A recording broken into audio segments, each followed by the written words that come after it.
the internet seems pretty convinced that the initial Loch Ness monster sighting that made Loch Ness famous in the media is one of the most famous hoaxes of all time. The internet is pretty convinced of this, yet there's all this other stuff that they don't seem to cover, you know? So do you feel that the initial sighting was a hoax? You mean the surgeon's photo? Yeah. Okay. It's strange, really. There seems to be a lot more holes in the story of the confession than the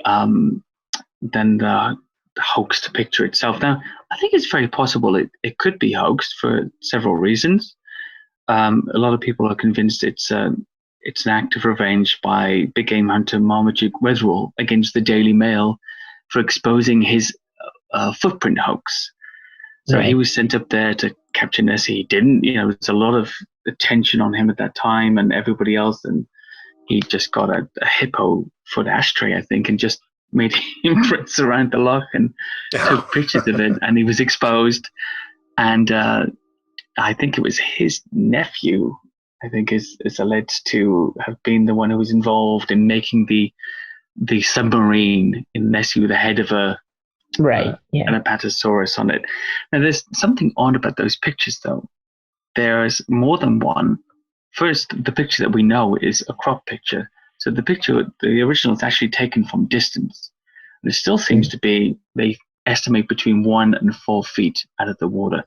There's a dispute about that. Lots of experiments to say where it could have taken place and to measure the distance. Anyway.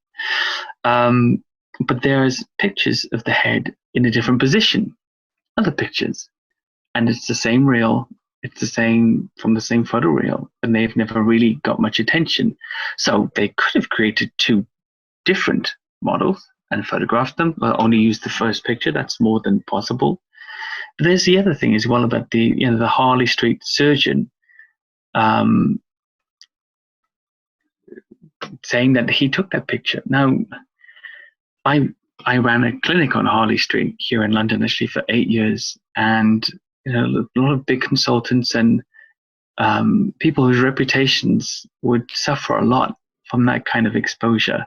It seems to me, and I'm not trying to read too much into it, but it seems to me, knowing people in that position, that even today, to come back claiming you had a picture of a lake monster would be detrimental to your career prospects. People are trying to say that he was trying to hide the fact he had a mistress in Loch Ness, that he was there with her. But it seems a very elaborate hoax. How about I was somewhere else at a different conference? Just why make up this big monster story and then get your name in all of the papers in which your whereabouts are going to be examined very, very closely? That to me is a stretch. It's not logical, especially not for somebody like a surgeon who should have a logical mind. Obviously, people do stupid things. I know that. And I just don't buy it. Again, I don't know if it's a fake or not, but I don't buy the hoax story.